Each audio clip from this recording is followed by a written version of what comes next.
This Al Jolson podcast is sponsored by the International Al Jolson Society, www.jolson.org. From the January 20th, 1949 broadcast of the Kraft Music Hall, here are Al Jolson and radio star Victor Moore, who was 10 years older than Al Jolson, with some great comedy material, followed by Al Jolson singing The Nearest Thing to Heaven. Al, I'd like to have a little conversation with you while we both still have wind.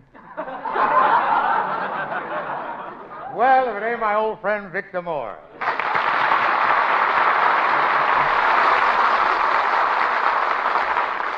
Victor tells me, what brings you to the music hall? My wheelchair.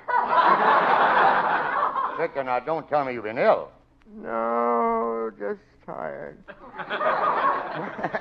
Well, it's nice to have an old acquaintance in the hall and look back over the years. And it's nicer yet to have an old acquaintance who can look farther back than me. Now, don't try and pretend that I'm older than you, Jolson. Why, when you were out west fighting Indians, I was being pushed around in a baby carriage.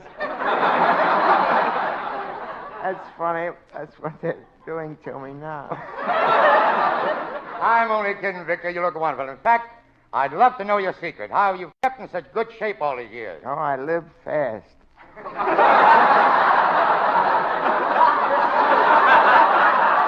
Victor, wait a minute. You live fast? I certainly do. Why, even when I take a 4-way cold tablet, I split it in half so I'll have 8 ways. Victor, you may be living fast, but I don't like to tell you this. You sure are gaining weight. You really are. Yes, and I don't know why. I don't eat anything but rye crisp sandwiches. How do you make the sandwich? I put a piece of rye crisp between 2 slices of bread. Well, Victor, I know. What you need is exercise. Would you like to take a course in bodybuilding? Yes, if I could learn to build one like Betty Grable's. This boy ain't as old as he looks. But anyway, Vic, you really do look good. And you've had a full life, and you've been a very successful man. Now, what more can you ask for? I don't know about success. When I was in college, they voted me the man most likely to still be here when the college falls apart. What college was that, Victor? I don't know. It fell apart. Well, isn't that wonderful? Both college men up here. Say, by the way, what did you study in college, Vic? I was in medical school for 5 years. That's interesting. What'd you come out as? A nurse. A nurse? Yeah, I was much prettier in those days. Victor, you're pulling my leg. Really, you are. No, I don't have the strength for that. Well, Victor, no matter how disappointing your ambitions were, you've become a great actor. A big star, really, and I look up to you. It's wonderful. That led to my worst frustration.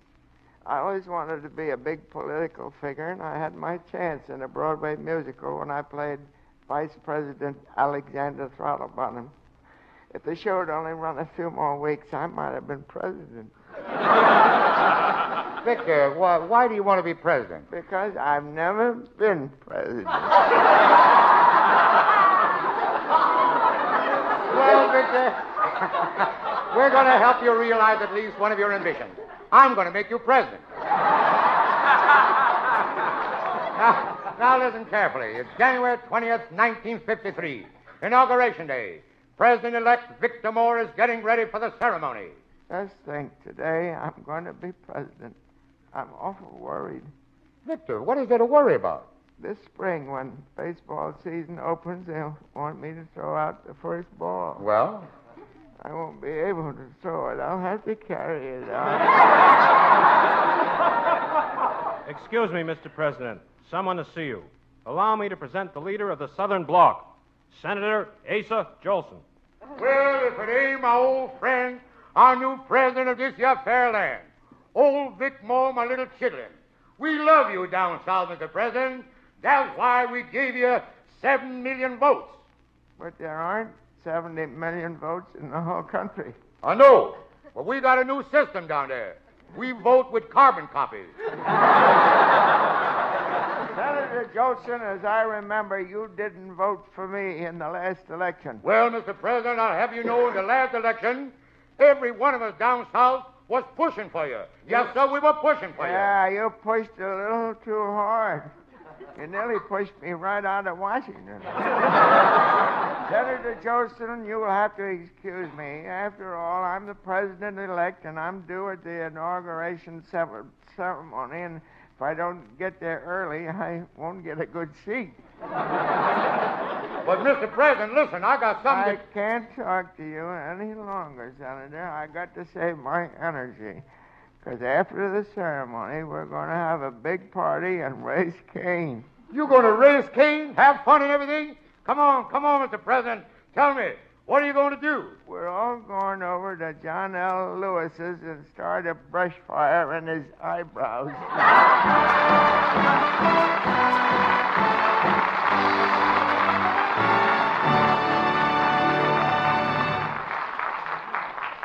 No matter how trying the day may be, if you can come home at night to a little baby who puts his arms around your neck and lays his soft cheek against yours, it makes it all worthwhile.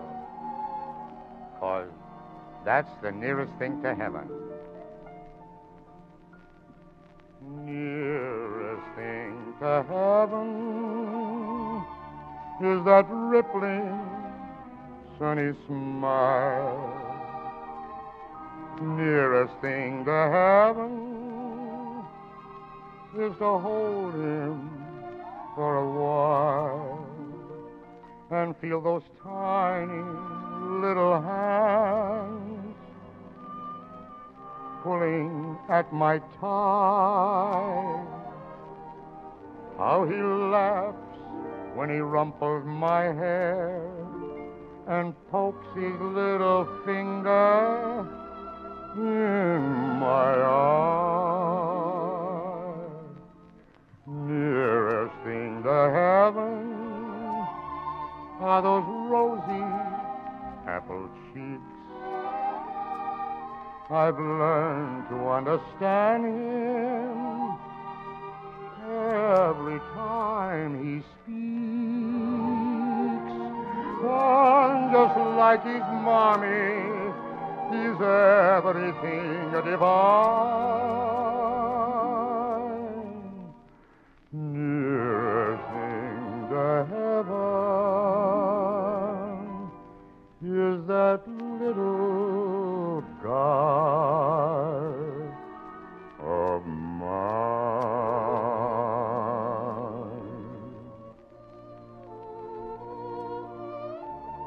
Nearest thing to heaven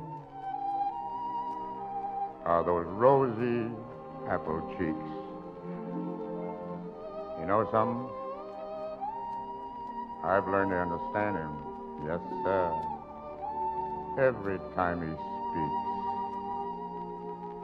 And just like his mommy, he's everything divine. Nearest thing to heaven is that little guy of mine.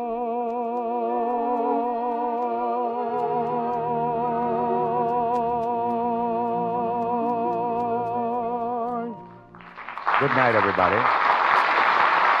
These podcasts are sponsored by the International Al Jolson Society. Visit our website at www.jolson.org.